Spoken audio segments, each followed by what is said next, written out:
que essa época pode trazer prejuízo se a terra não estiver protegida. Mas algumas práticas simples podem mudar essa realidade. Um exemplo é a curva de nível. Já ouviu falar? É uma técnica que ajuda a conservar o solo, evita que a água leve embora parte da produção e ainda mantém a lavoura mais saudável.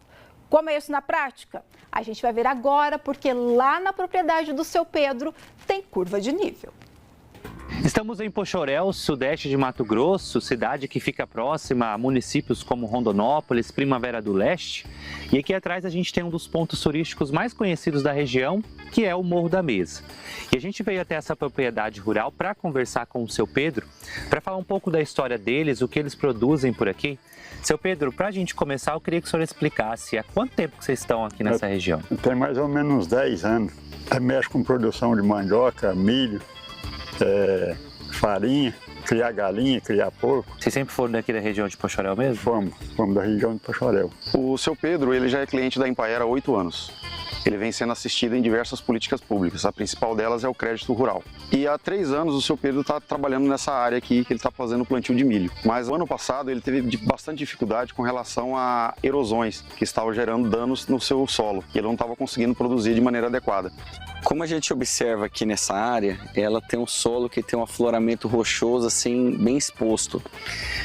E quando o produtor vai trabalhar num solo desse, o que ele faz? Ele revolve o solo para pôr os nutrientes, para fazer as correções necessárias e depois coloca a semente. Toda vez que ele revolve esse solo, ele desagrega. Ele desagregando, ele desprotegeu aquelas partículas que estavam unidas, muitas vezes se dissociaram ali e se esfarelaram. Quando vem uma chuva, o que é mais leve, a água vai levar. O que ela vai levar? Vão levar as partículas mais leves, as partículas soltas e as que estão mais leves. E o que acaba ficando na área? Acabam ficando as pedras, as rochas, os fragmentos rochosos. Então, esse processo de conservação do solo, você impede que os fatores climáticos, as chuvas que for, eles tenham essa ação forte no ambiente, porque a chuva que vier ali de cima, ela vai ter essa barreira aqui, que na natureza o que seriam? Seriam as folhas, seriam as árvores, seriam os troncos caídos.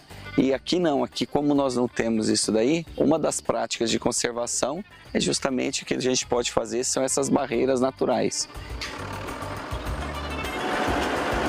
O Luciano, filho do seu Pedro, que fez essas curvas aqui que vão evitar que a chuva leve tudo que tiver aqui no caminho quando a plantação já tiver sido feita. A gente teve a ajuda do Marcos, né, que veio aqui para nos orientar, e a gente estava tendo esse problema aí das erosões, onde ele fez as demarcações e essas partes aí de fazer o levantamento das curvas. Com esse trabalho que está sendo feito, qual que é o diferencial? Nós vamos segurar a ação da água, e o que o produtor colocar no solo, a água não vai ter força para estar tirando e levando para as baixadas, porque as curvas elas foram feitas em distanciamentos padrões, medidos de acordo com o que se é tabelado, tanto com a textura do solo como a declividade do terreno.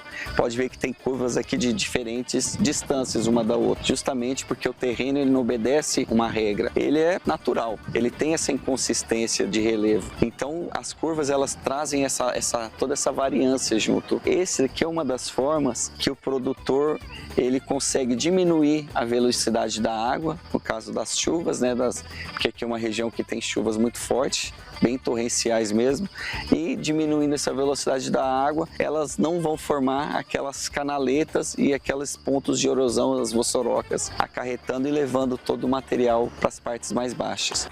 A enxurrada arrancava muito pé de